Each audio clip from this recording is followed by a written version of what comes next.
like a buttercup. You're a Barbie doll. Show them all what I'm made of. Strut down the hall. Won't stop till I get enough. Okay, so, like, imagine you're the former president, fresh off the golf course, right? Yeah. Greeting all your supporters. Right. But instead of, like, handshakes and selfies, everyone's talking about your hair. Yeah. Sounds a little wild. Uh-huh. Well, that's exactly what happened with Donald Trump. Yeah, wild, right. And it's become this whole conversation about media and perception and the upcoming election. It's pretty crazy.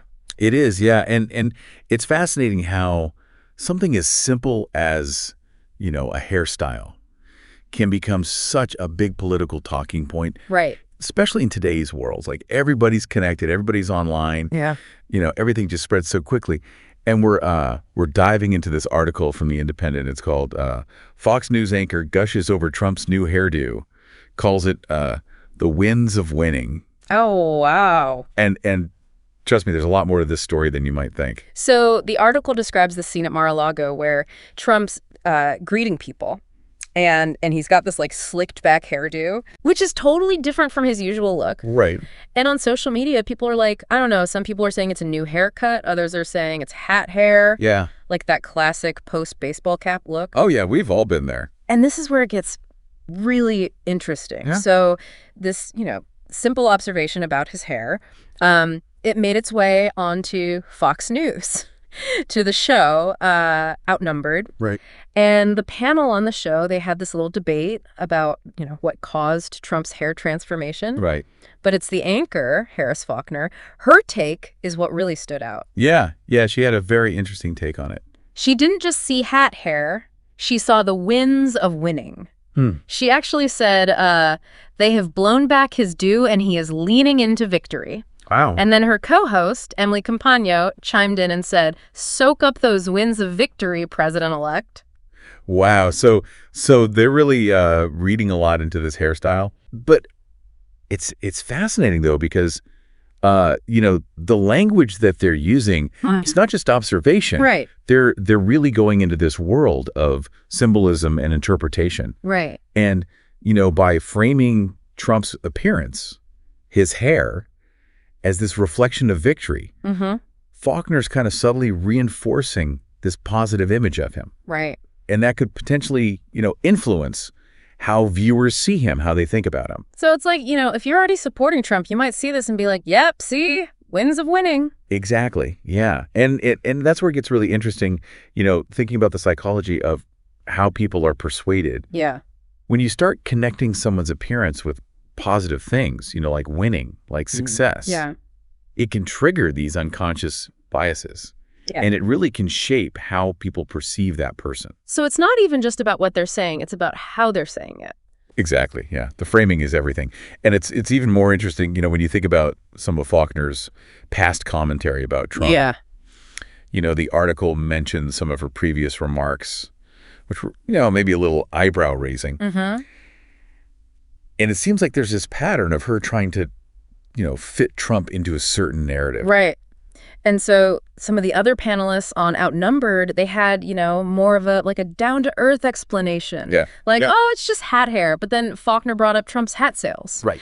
Which, it kind of brings back this whole idea of symbolism, right? Branding. And branding around him. It's really clever. It is, yeah. And even though she acknowledged the hat hair thing, by mentioning the hat sales, Yeah. she's keeping the focus on, his merchandise. Right.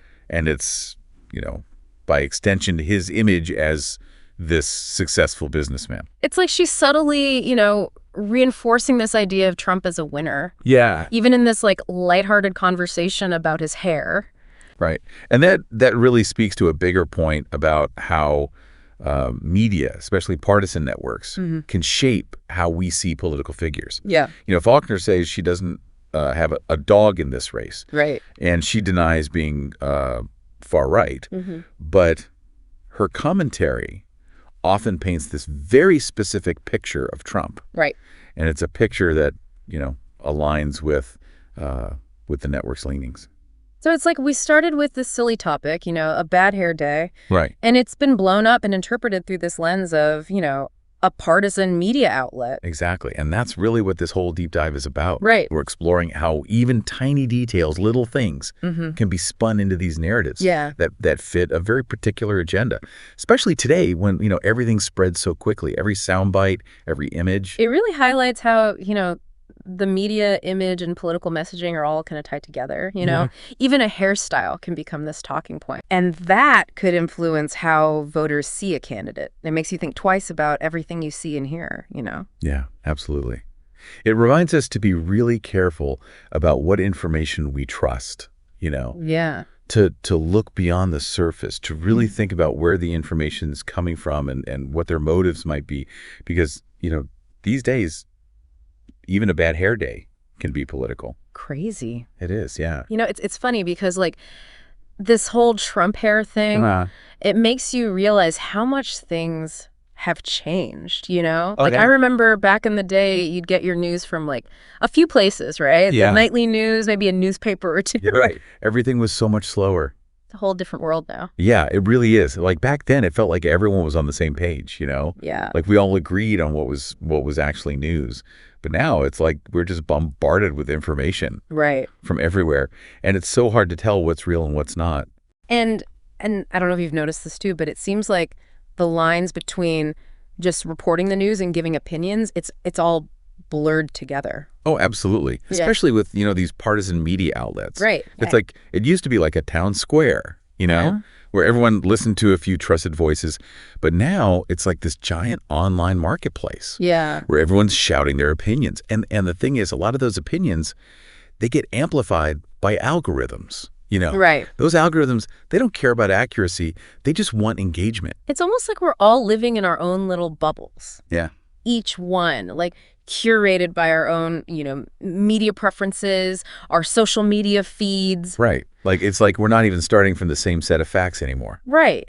And that makes it so hard to even have a conversation. Oh, absolutely. It's the echo chamber effect. Yeah. And it's not just online either. Think about cable news.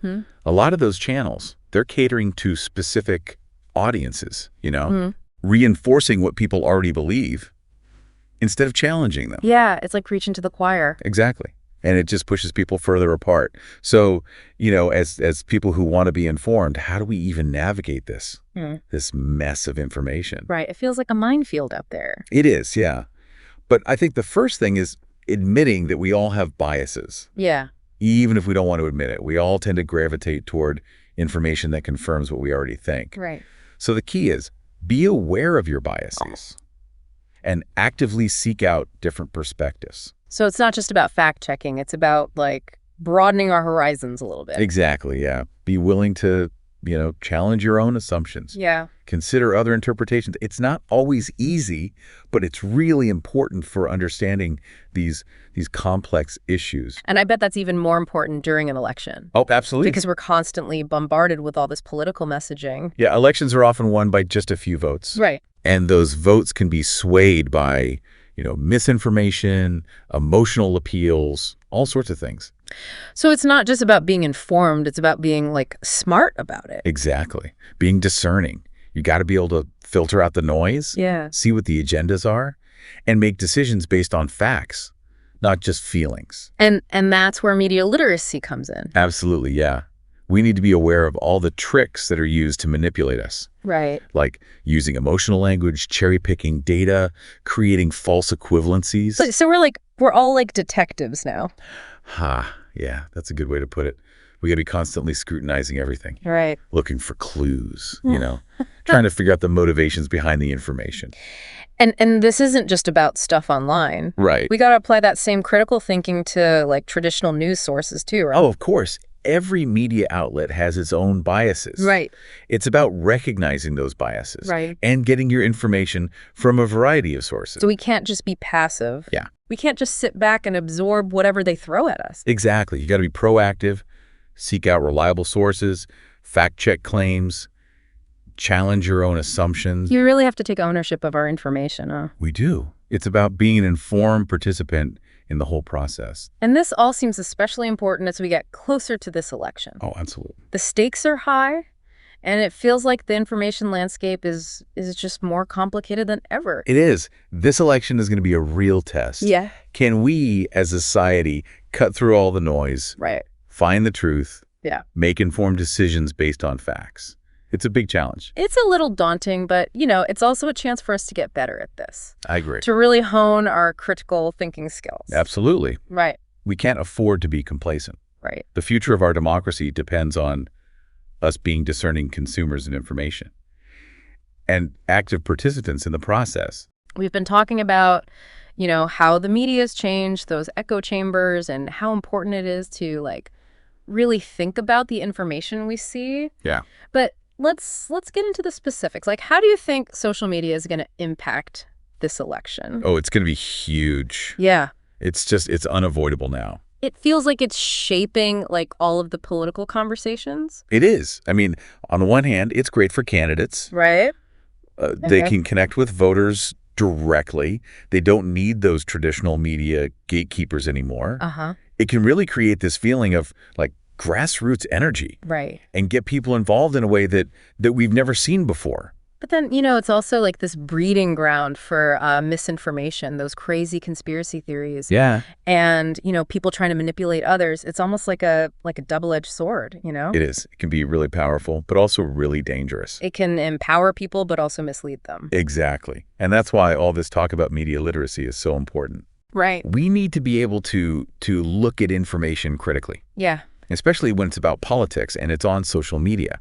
It's not just about spotting the fake news anymore. Right. It's about understanding how these algorithms work, how targeted advertising works, how even memes, they can be used to influence people's opinions. Oh, absolutely. I mean, it's all designed to influence our behavior, right? Right. And a lot of times we don't even realize it's happening. It's crazy. Yeah, it's like this constant game of cat and mouse. Mm-hmm.